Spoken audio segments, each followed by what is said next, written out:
Well, welcome everyone. Happy first day of spring. We are in a new season, spring of growth, rebirth. I dig spring.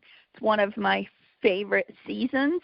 And my sweet husband of almost 25 years was born in the spring. His birthday is April the 17th, so I always enjoy celebrating that. And we are here to celebrate chapter 77 today of the book that we are in, The Little Things Matter, 100 Ways to Improve Your Life by W. Todd Smith. Now, if you don't have a copy of this book, that's okay. You can still follow along, and you can also get it free online. I know Kirby Wright always shares that, and that's available as well. Just type in the chapter. Type in the book title, Little Things Matter, 100 Ways to Improve Your Life by W. Todd Smith, and you should be able to get a free download of that. And we are here Monday through Friday at 8:15 Central Time, 9:15 Eastern, and I believe that would be 6:15 on the West Coast. 6:15, yes, I believe so. Maybe 5:15 Mountain Time. Not sure all the times, but nonetheless, here we are. You can also listen to these recordings on zwakeupcall.com. And now that I've gotten all that out of the way, I sound like some kind of a game show host this morning. Well, ladies and gentlemen, we are going to read from chapter number 77, and the title of that chapter is Record a Competent Voicemail Greeting. Okay, here we go, and I'm going to read this now in my normal voice, not my game show hosting voice. I hope you all enjoyed that.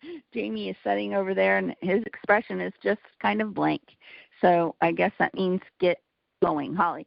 Okay, over the years, I've developed an aptitude for quickly and well, you know what? Let me read the title of this. Record a competent voicemail greeting. Oh, you know what? I already did that in my game show voice. Okay, over the years, I've developed an aptitude to quickly and accurately read people. Selecting the right people with whom to do business has definitely played an important role in my professional success. There are many little things I instinctively look for and notice. One that stands out is a person's voicemail greeting. A friendly greeting can make a positive impression. A goofy greeting can make a negative impression. An automated greeting is often viewed as impersonal and inconsiderate. Here are Todd's top 5 ways to record an impressive voicemail greeting. Number 1, identify yourself.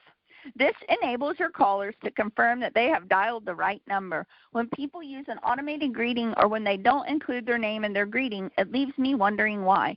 If you prefer to identify yourself with only your first name, then it's acceptable on your personal cell phone or home voicemail. On a business line, however, I suggest including both your first and last name and your job title. Number 2, speak with energy. When you record your voicemail greeting, speak as though you walk with a bounce in your step and are enjoying a successful life. People are instinctively drawn to people with positive attitudes. If you sound like you just woke up, it's more than likely you'll make a negative impression. I can only imagine. Hey, it's me. Leave a message. Number 3, avoid overly creative greetings. High-profile sales trainers often advise you to record unique or crazy greetings as a way to stand out. These creative greetings can sound corny or contrived, and repeat callers quickly get tired of hearing this kind of message. If you want to be viewed as professional, make sure your greeting presents you as one. I got to pause here, and I usually don't do this, but I'm going to on this one. Have you ever called someone's voicemail and they try to act like they're actually answering the phone, and then you're talking and they say, oh, I know you thought I was answering the phone, but I'm no longer here. Oh, my gosh.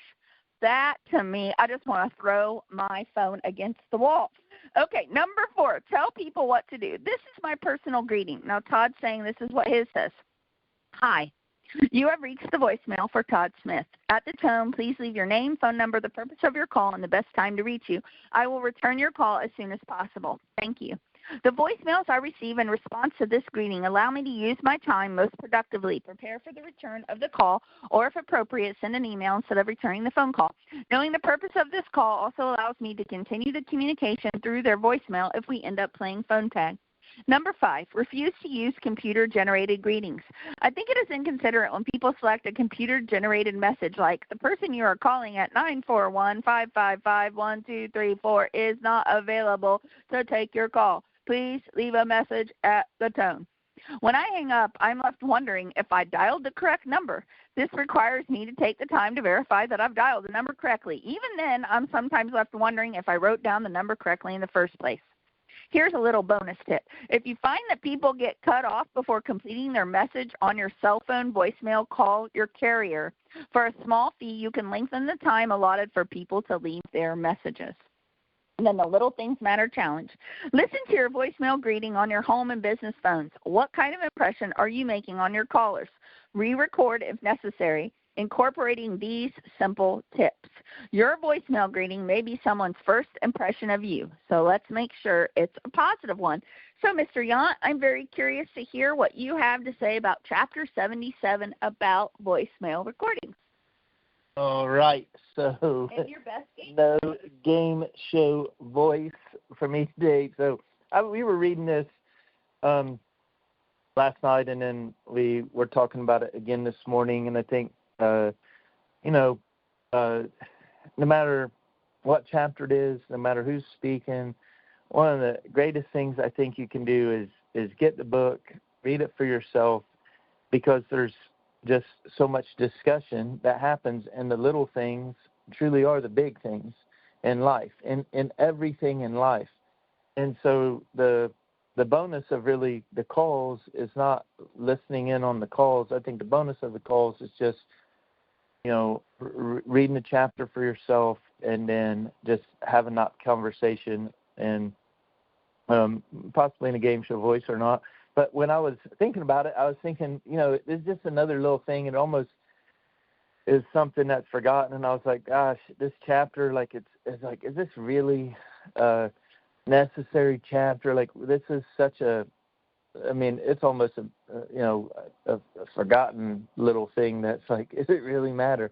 And then I started thinking, and, we've been in network marketing for 15 years. And so, we call people a lot. This is what we do. We talk to people, right? And to this day, it's still what we do. So when we reach out to people, I was thinking, there's just this one voice message that I've gotten over the years.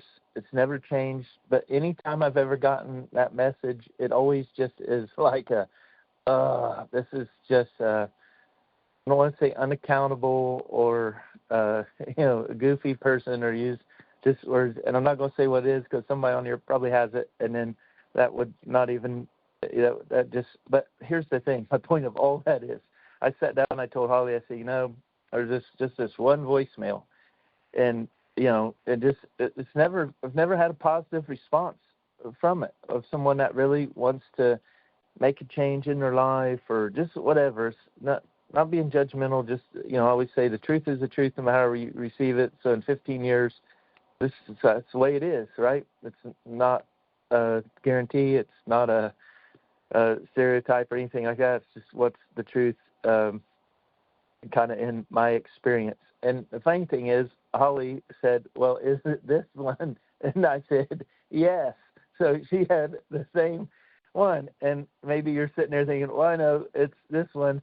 And, whatever that looks like, here's the thing.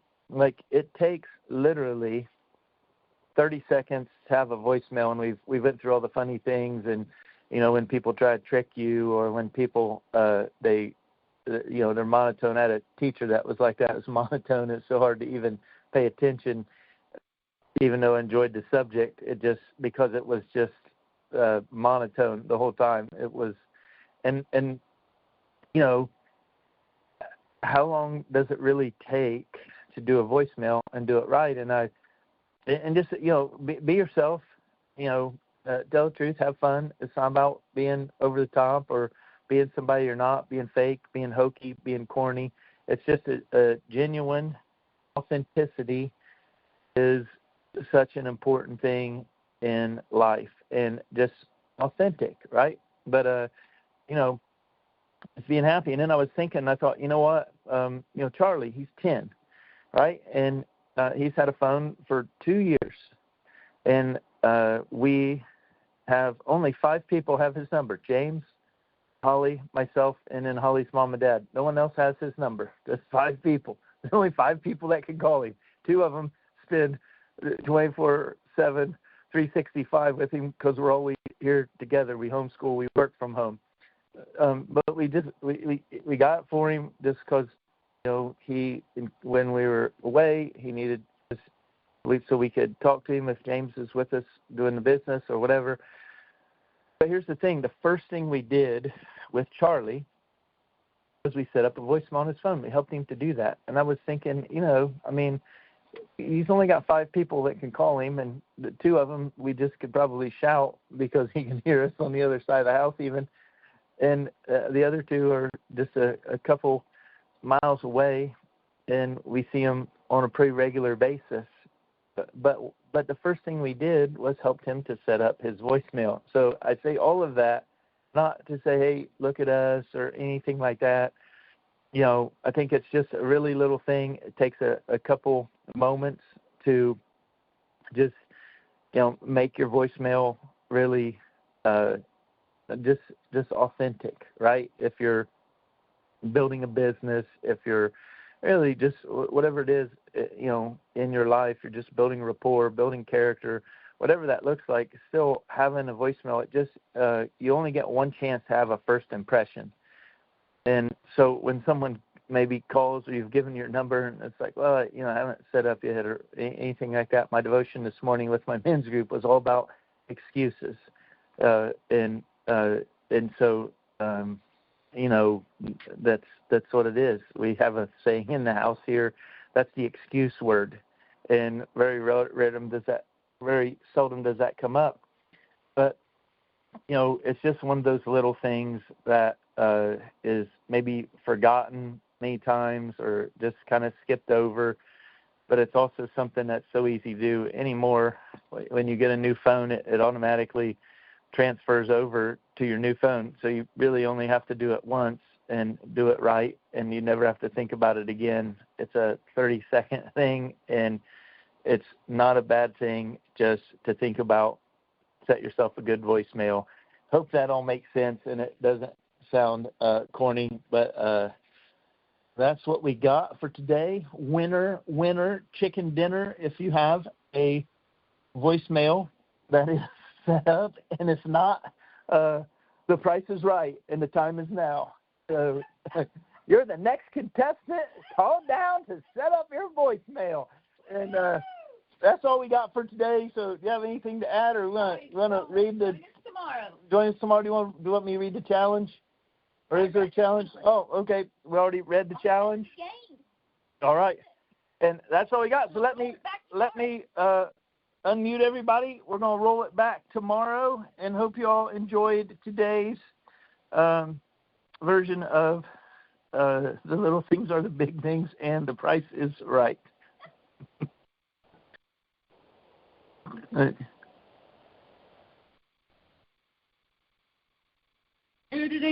I'm trying to unmute, but it's not letting me.